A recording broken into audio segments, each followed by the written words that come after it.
Negative thinking बचपन से हमारे जहन पर सवार हो जाती है। जहां हमें स्कूल कॉलेज में मैथ, इंग्लिश और साइंस तो पढ़ाए जाते हैं, मगर नेगेटिव थिंकिंग से निजात के लिए कुछ नहीं बताया जाता, जिसके नतीजा में हम डिग्री और जॉब हासिल करने के बावजूद नेगेटिव थिंकिंग का शिकार रहते हैं। नेगेटिव थिंकिंग हमारे जहन और जिस्म को बुरी तरह मुतासर करती है।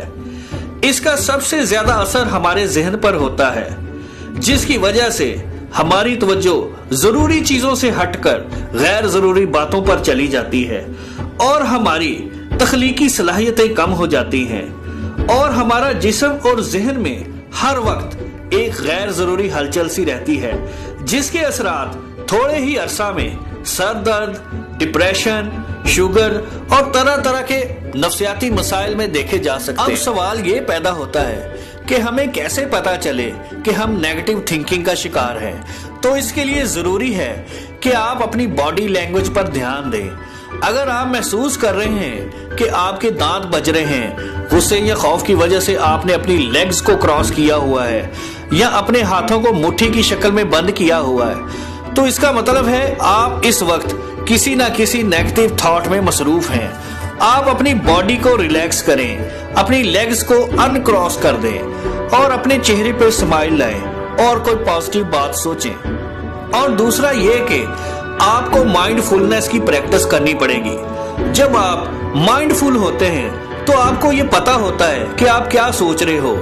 इसका तरीका ये है कि जब आप गहरी सोच में गर्क हो तो आप अपने आप को इस कंडीशन से निकालकर अपने आप से ये सवाल करें कि मैं क्या सोच रहा था, मेरी ये सोच पॉजिटिव थी या नेगेटिव। अगर ये नेगेटिव सोच थी तो उसको कोई नाम दे कि ये गुस्सा, नफरत, इंतकाम, खौफ, लालच या किस चीज के मुताल्लिक थी या किसी वीकनेस के मुताल्लिक थी। जब आप माइंडफुल बन जाते हो तो आपको ये इख्तियार मिल जाता है कि आप अपनी मर्जी से अपनी सोचों को कंट्रोल कर सको।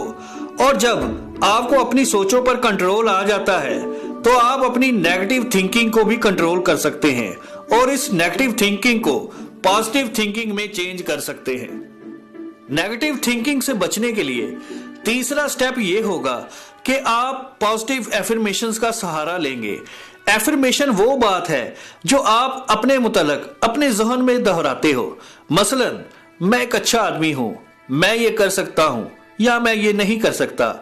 लेकिन आपने अपने माइंड में हमेशा पॉजिटिव एफर्मेशन दोहरानी है, क्योंकि आप कॉन्शियसली जो बात अपने जहन में दोहराते हो, आपका सबकॉन्शियस माइंड उसको हकीकत बनाने में लग जाता है। आपकी अपनी सोचों के मुताल्लिक पॉजिटिव एफर्मेशन आपके जहन से नेगेटिव थिंकिंग को खत्म या कम कर सकती है। आपकी नेगेटिव थिंकिंग को खत्म करने वाली एफर्मेशंस ये हो सकती हैं, मसलन, मैं एक मुस्बत आदमी हूं या मैं मुस्बत सोच रखता हूं। चौथा पॉइंट ट्रिगर्स के मुतल्लिक है। ट्रिगर्स भी हमारे माइंड को नेगेटिव थिंकिंग की तरफ लेके जा सकते हैं। ट्रिगर्स को समझाने के लिए मैं एक मिसाल आपको समझाता हूं। मिसाल के तौर पे आप अगर कोई गाना सुनते हैं और आप उदास हो जाते हैं तो उसकी वजह यह है कि आपकी उस गाने के साथ इमोशनल अटैचमेंट है और जब भी आप वो गाना सुनते हो वो पुरानी फीलिंग्स, वो पुरानी सोचें आपके जहन पे आ जाती हैं और आपकी सोचों को चेंज कर देती हैं। इसी तरह ट्रिगर्स भी हमारी नेगेटिव थिंकिंग को पैदा कर सकते हैं और हमें नेगेटिव सोचने पर मजबूर कर सकते हैं। हमें अपनी नेगेटिव थिंकिंग से जुड़े ट्रिगर्स का ख्याल रखना चाहिए और मेंटली अलर्ट रहना चाहिए। पांचवा और सबसे अहम, हमें सोचों के पैटर्न को बदलना होगा। हम में से चंद लोगों को अपनी सोचों से जल्द अज जल्द किसी नतीजे पर पहुंचने की आदत होती है। मिसाल के तौर पे, अगर कोई हमारा दोस्त हमसे वादा करता है कि वो फलां वक्त पर हमें मिलेगा और वो वक्त पर नहीं आता, तो बजाय हम उसके मुताल्लिक शक करें और उसको धोखेबाज या गलत समझें और नेगेटिव थिंकिंग का शिकार हो, तो इसकी बजाय बेहतर है कि हम ये सोचें कि हो सकता है उसे कोई जरूरी काम आ गया हो सकता है वो कहीं मसरूफ हो। तो इसलिए आप अपनी सोचों से फौरन नतीजा निकालने वाली आदत खत्म करें। इन 5 पॉइंट्स के अलावा आप एक्सरसाइज की हैबिट भी अपना सकते हो, मोटिवेशनल बुक्स और YouTube पर मोटिवेशनल वीडियोस भी देख सकते हो।